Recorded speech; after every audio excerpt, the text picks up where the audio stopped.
Bonjour, bienvenue à toi aujourd'hui. Et pour te saluer, je reprends la parole du psaume. Aujourd'hui, ne fermons pas notre cœur, mais écoutons la voix du Seigneur. Dans l'évangile de Saint Marc, aujourd'hui, on dirait que Marc met tout de suite les cartes sur la table en début d'évangile. Et il nous montre une journée ordinaire de Jésus à Capharnaüm, certainement un samedi. Jésus et ses disciples entrèrent à Capharnaüm. Aussitôt, le jour du sabbat, il se rendit à la synagogue et là, il enseignait. On était frappé par son enseignement, car il enseignait en homme qui a autorité et non pas comme les scribes. Et la scène continue. Il y avait dans la synagogue un homme tourmenté par un esprit impur qui se mit à crier « Que nous veux-tu, fils de Jésus de Nazareth? Es-tu venu pour nous perdre? Je sais qui tu es, le Saint de Dieu. » Jésus l'interpella et lui dit « Tais-toi, sors de cet homme. » Et l'esprit impur s'en alla. Les gens alors se disaient « Qu'est-ce que veut dire tout cela? Voilà un enseignement nouveau, donné avec autorité.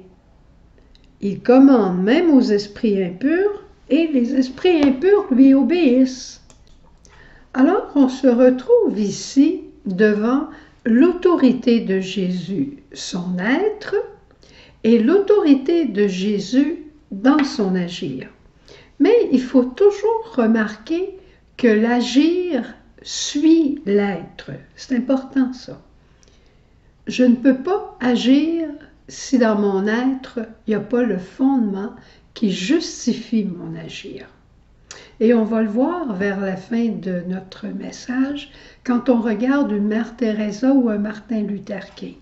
Deux témoins, je dirais, de ce que Jésus a vécu.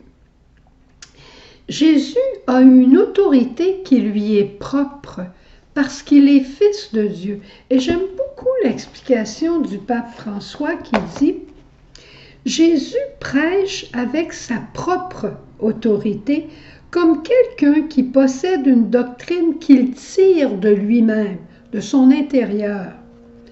Non pas comme les scribes qui répétaient les traditions précédentes et les lois transmises. Ils répétaient des mots, des mots, des mots, seulement des mots, comme dit la chanson « Parole, parole, parole ». Ils étaient ainsi seulement des paroles. Mais en revanche, en Jésus, la parole a une autorité. Jésus fait autorité et cela touche le cœur.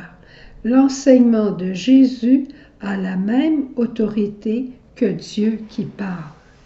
Et Jésus dira à Saint Jean, « Je ne fais rien de moi-même, je dis ce que le Père m'a enseigné. » Et il commence ce texte en Saint Jean 8 en disant « Une fois élevé de terre, alors vous saurez que je suis. » Ça veut dire « Je suis Dieu. » Alors je parle avec l'autorité de Dieu au nom de mon Père qui est aussi Dieu.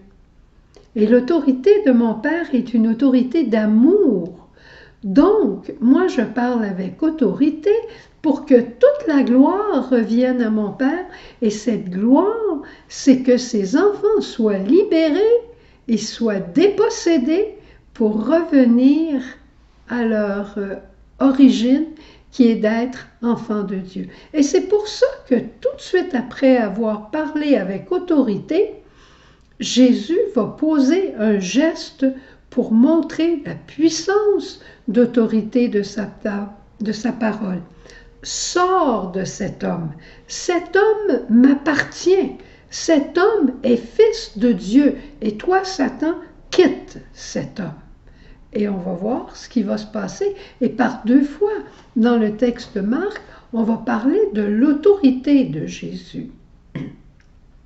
Nous autres, on peut bien avoir des petites autorités.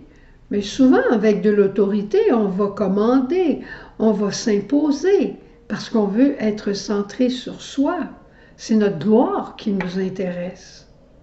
Mais de plus en plus, quand on devient purifié, quand on devient tourné vers le Seigneur, alors on resplendit de sa gloire à lui, Et ce qui nous intéresse, c'est de ramener nos frères vers Dieu. Et c'est ce qui donne l'autorité aux grands saints quand ils parlent. Je pense à une mère Teresa. Mère Teresa a contemplé longuement la parole de Dieu. Elle a contemplé le Christ lui-même en croix.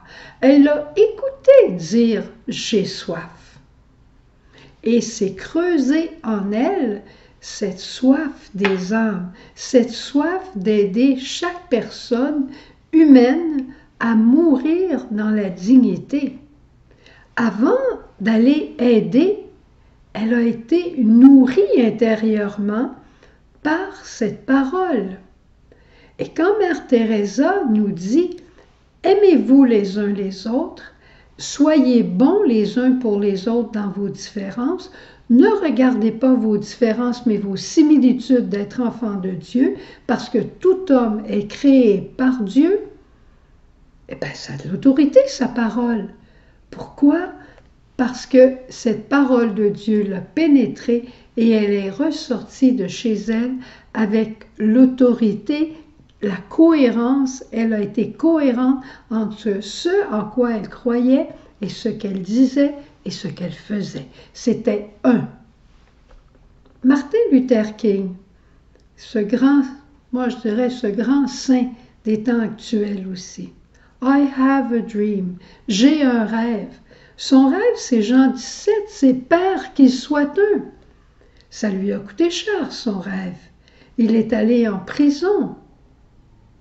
Il s'est défendu, il s'est battu pour que les Noirs soient accueillis, respectés comme des êtres humains. Magnifique! Alors aujourd'hui, toi et moi, demandons au Seigneur de nous libérer de tout esprit mondain, tout ce qui nous empêche de parler, de garder silence, de contempler la parole, de permettre à la parole de nous pénétrer, d'être libérés de l'esprit mondain pour que l'esprit de la résurrection du Christ nous habite, que nos gestes soient cohérents avec notre foi et que ce soit Dieu qui agisse en nous et ce soit plus moi qui parle, mais que ce soit le Christ qui parle en moi. Et ça, c'est pour toi comme pour moi. Bon dimanche à toi. Au revoir. Jésus,